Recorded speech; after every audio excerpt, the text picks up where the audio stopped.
అంబేద్కర్ కోనసీమ జిల్లా కొత్తపేట నియోజకవర్గం రానున్న పుష్కరాల ఏర్పాట్లకు ప్రణాళికలు సిద్ధం చేయండి. అధికారులను ఆదేశించిన ఎమ్మెల్యే సత్యానందరావు. రానున్న పుష్కరాల ఏర్పాట్లకు సమయం ఉన్నా గానీ ప్రణాళికలు రూపొందించి సిద్ధంగా ఉండాలని కొత్తపేట ఎమ్మెల్యే బండారు సత్యానందరావు అధికారులను ఆదేశించారు. కొత్తపేట మండల పరిషత్ కార్యాలయంలో ఆర్డీఓ శ్రీకర్ ఆధ్వర్యంలో అన్ని శాఖల అధికారులతో సోమవారం జరిగిన పుష్కరాల సమీక్షా సమావేశంలో ఎమ్మెల్యే సత్యానందరావు పాల్గొన్నారు. ఈ సందర్భంగా ఆయన మాట్లాడుతూ రానున్న పుష్కరాలకు దేశం నుండే కాకుండా విదేశాల నుంచి కూడా భక్తులు వచ్చే అవకాశం ఉందన్నారు. నియోజకవర్గంలో ఉన్న పుష్కర ఘాట్లు అభివృద్ధి పనులకు ప్రణాళికలు సిద్ధం చేసి ఉంచుకోవాలని సూచించారు. ఘాట్ల వద్ద అవసరమైన మేరకు విద్యుత్ సౌకర్యం, లైట్లు వంటి సౌకర్యాలు కల్పించే విధంగా చర్యలు తీసుకోవాలని ఆ శాఖ అధికారులకు చెప్పారు.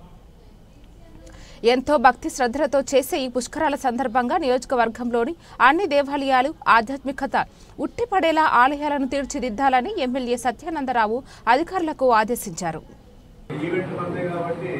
రాజమండ్రి తర్వాత నెక్స్ట్ రాజమండ్రి తర్వాత ఒంగోలు తీసుకుంటారు.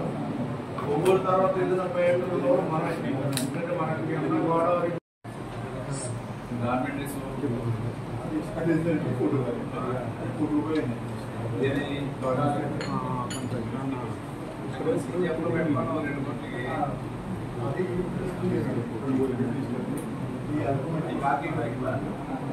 అందులో రాదు CGF లో లేదు కదా, CGF లో ఏది పెట్టుకోండి, CGF పెట్టుకుంటూ పెట్టడంతో ఏదో రంగా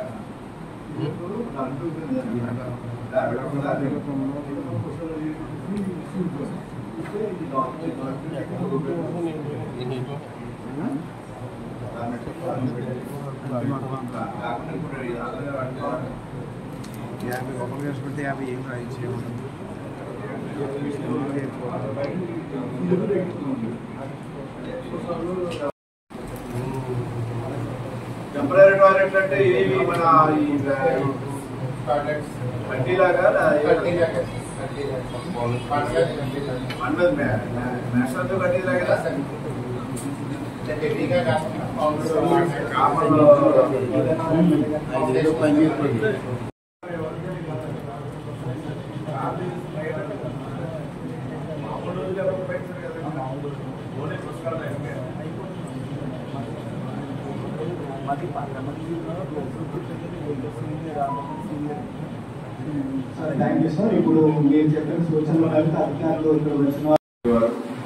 వివిధ శాఖల అధికారులు అందరూ పాల్గొంటూ అందరికీ కూడా ఉదయపరమైనటువంటి నమస్కారాలు తెలియజేస్తూ నాతో పాటు పుష్కరాలు ఈనాడు నార్త్ లో ఇలా ఎన్డీఏ కూటమి కేంద్ర రాష్ట్ర ప్రభుత్వాలు చాలా ప్రాధాన్యత పుష్కరాలకు ఇస్తాయడంలో ఏ విధమైన సందేహం లేదు. వారి యొక్క కేంద్ర రాష్ట్ర ప్రభుత్వ సహకారాలు మెండుగా ఉంటాయి. లోటుపాట్లు లేకుండా ఇది ఒక ఛాలెంజ్ గా ఒక టాస్క్ లాగా చేసే అవసరం ఉంది. మీ అందరికీ చంద్రబాబు నాయుడు గారు అనేటప్పటికీ ఒక ఈవెంట్ కింద ఉన్నది. ఏ కార్యక్రమం అయినా పబ్లిక్ గతంలో కూడా 2 సార్లు పుష్కరాలు 2003, 2015 అప్పుడు చంద్రబాబు నాయుడు గారు ముఖ్యమంత్రిగా ఉండగానే జరిగాయి. రాజమండ్రి సంఘటన ఎక్స్పెక్టేషన్స్ ఉన్నాయి. ఇక్కడ కుంభమేళాలకి మన ప్రాంతం నుంచే పెద్ద ఎత్తున తరలి వెళ్ళారు. అదే పరిస్థితి మన నార్త్ నుంచి కూడా మన సౌత్ కి మన గోదావరి పుష్కరాలకి ಹೆಚ್ಚು సంఖ్యలో వస్తారనేది ఒక అంచనా. దానికోసం సమయం ఉంది. కానీ ఒక ప్రతిపాదనలు మనం పెట్టుకుని రెడీ చేసుకుంటే నెక్స్ట్ ఇయర్ మనకి ఎన్ని శాంక్షన్ వస్తుంది, లోపల ప్రిపరేషన్ వర్క్ అవుతుంది. అంతా 2026, 27 ఎగ్జిక్యూషన్ అవుతుంది. 2026 బడ్జెట్ తర్వాత కోసం అనుకోవడం శాంక్షన్స్ వస్తాయి. ఆల్రెడీ 2025 నడుస్తూ ఉంది కాబట్టి ఈ పాల్గొన్న ఏ రకంగా ప్రొజెక్షన్స్ ఇస్తే అవే రేపు నిధులు మంజూరు అవడానికి మనకు అవకాశం ఉంటుంది.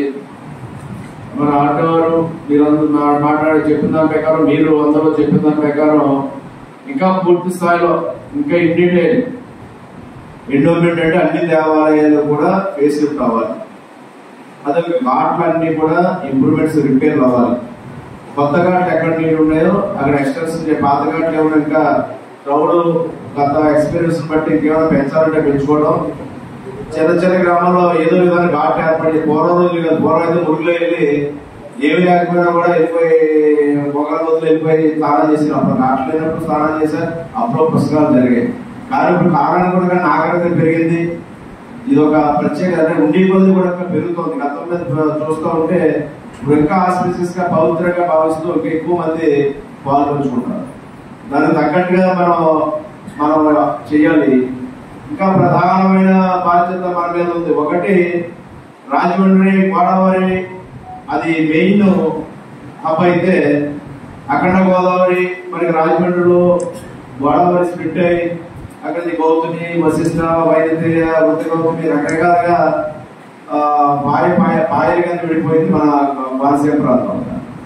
అందులో మనకు వచ్చేసరికి 2 బండ్లు మధ్యలో మన నియోజకవర్గం ఉంది. అటు వెళ్తే గౌతమి వశిష్ఠ లెఫ్ట్ బ్యాంకు, ఇటు పక్క గౌతమి రైట్ బ్యాంకు, మళ్ళీ డీలిమిటేషన్ పుణ్యమని మళ్ళీ గౌతమి లెఫ్ట్ బ్యాంక్ కూడా మనకు వచ్చింది. అటు ఆరుమూరు మండలం నుంచి ఉన్న లెఫ్ట్ బ్యాంక్ కూడా మన నియోజకవర్గంలో కలిసింది. అంటే 3 గట్లు వెంబడి మనకి ఘాట్ ఏర్పాట్లు చేసుకోవాల్సిన అవసరం కలిగింది. జొన్నాడ ఉన్నట్టు అదనంగా మనకు కలిసాయి. ఎందుచేత ఘాట్ ఏర్పాటు శానిటేషన్ ఘాట్ చెప్పారు. వాళ్ళు శానిటేషన్ సంబంధించిన విషయాలు, అదే ఎలక్ట్రిసిటీకి సంబంధించిన విషయాలు, పిఆర్ఓ చెప్పిన అప్రోచ్ రోడ్లు, ఇవన్నీ కూడా ఇవాళ పుష్కరాలతో అంటే ఒక రోడ్డు వేసుకుంటే ఆ రోడ్డు ఇలా పుష్కరాలకి వేస్తే పుష్కరాలు వచ్చి పుష్కరాలతో పోవాలి, మళ్ళా పుష్కరాల దాకా కూడా ఉంటుంది ఆ రోడ్డు. మళ్ళీ ప్రజలకు ఉపయోగపడాలి. గోదావరికి వెళ్ళడానికో లంక గ్రామాల రైతులకు వెళ్ళడానికో ఇలాంటి కొన్ని ప్రదర్శనస్ మనకి ఒక ఇండికేషన్స్ దగ్గర వచ్చేది తెలిస్తే గానీ మనం అన్ని రకాల ప్రపోజల్స్ కూడా అన్ని శాఖలు అన్ని డిపార్ట్మెంట్లు రెడీ చేసి పెట్టుకుంటే దాని నిధుల విసులుబాటు బట్టి మనం ప్రయారిటీ వైజ్ చేసుకుని అప్పుడు వల్ల శాంక్షన్స్ కి మనం కృషి చేసుకోవచ్చు. మీ అందరినీ ఇక్కడ ఏది మిస్ కాకుండా అన్ని శాఖలను కోఆర్డినేట్ చేయండి. అది నియోజకవర్గం యాజ్ యూనిట్ గా ప్రయారిటీ రావాలి. A grade, B grade, C grade కూడా ఘాట్లు ఉంటాయి. గతంలో ఇవి అనుకునే ఘాట్లు కూడా బ్రహ్మాండంగా నేను 2015లో చూశాను. 15లో చూసినప్పుడు కర్ణాటక ఘాట్ ఎక్స్పెక్ట్ చేయలేదు. అనుకోకుండా ప్రయత్నం క్రౌడ్స్ హైవేలను వెళ్ళి వాళ్ళందరూ ఆగిపోయారు. అలాగే గోపాలపురం గారు కూడా చూశారు. గోపాలపురం ఎక్కడో లోపలికి ఉంది. ఆయన కూడా బస్సు వేసుకుని గోదావరి ఒడ్డు దాకా కూడా కిందకి దిగిపోయి బస్సు వేసుకుని ఆ వాటర్ ఎక్కడ ఉంది అక్కడ దాకా వెళ్ళిపోయి అక్కడే చిన్న చిన్న నీరున్నా కూడా అక్కడికక్కడే వాళ్ళందరూ స్నానాలు చేయడం అనేది కూడా ఎక్కడెక్కడో తెలియదు చూడడం జరిగింది. అవి హైవే ఎప్పటి ఉన్నట్టు ప్రాధాన్యత రావులపాలెం, జొన్నాడ, గోపాలపురం, తర్వాత ప్రయారిటీలో వాడపల్లి, తర్వాత మనకి సూర్యకుండలపాయ, ఇవన్నీ కూడా ప్రాధాన్యత ఘాట్లు. కొన్ని గ్రామాల్లో కూడా కొన్ని ముఖ్యమైన ఘాట్లు ఉన్నాయి. వీటిని ఐడెంటిఫికేషన్ చేసి ఈ వర్క్స్ అన్ని కూడా ప్రపోజ్ చేయవలసిందిగా. ఎస్టిమేట్స్ కూడా కొన్ని నామికల్చర్స్ కూడా పుష్కరాలు రిలేటెడ్ గా రాయాలి. టెంపుల్స్ వారు కానీ ఎప్పుడు వచ్చాడు ఏది 18 పుష్కర ఘాట్లోకి వెళ్తున్నాడు లింక్ కింద ఉన్నారు. టెంపుల్ కో పుష్కర ఘాట్లో అది యూజ్ అవుతుంది ఆ అకేషన్ కి అన్నట్టుగానే మనం శాంక్షన్ అడగాలి.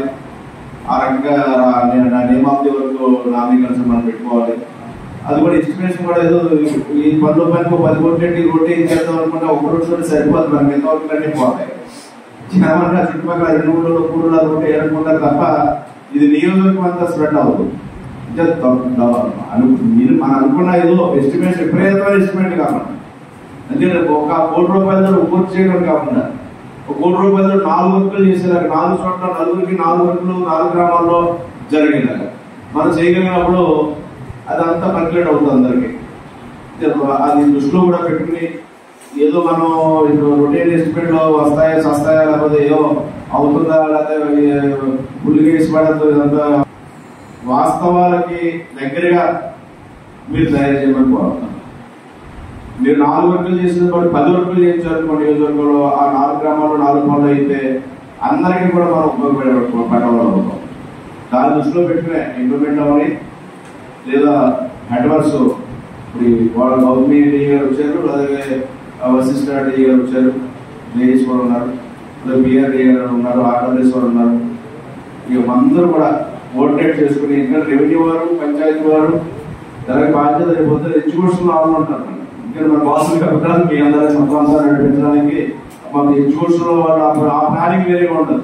ఎవరికి జనరేటర్ పెట్టాలా, లైటింగ్ పెట్టాలా, లేకపోతే ముగ్గు చెమ్మాలా, లేకపోతే ఏదైనా అక్కడ ప్రొడక్షన్ మన యాక్టివ్ ద్వారా మన మిషన్ పెట్టాలా, ఈ అన్ని కూడా మళ్ళీ బోర్డు పెట్టాలి, అన్ని ఆపరేషన్ ఆ టైంలో వేరేగా ఉంటాయి. ఇప్పుడు మన వర్క్ కోసం వస్తుంది, దానికోసం మనం పనికిపోదు.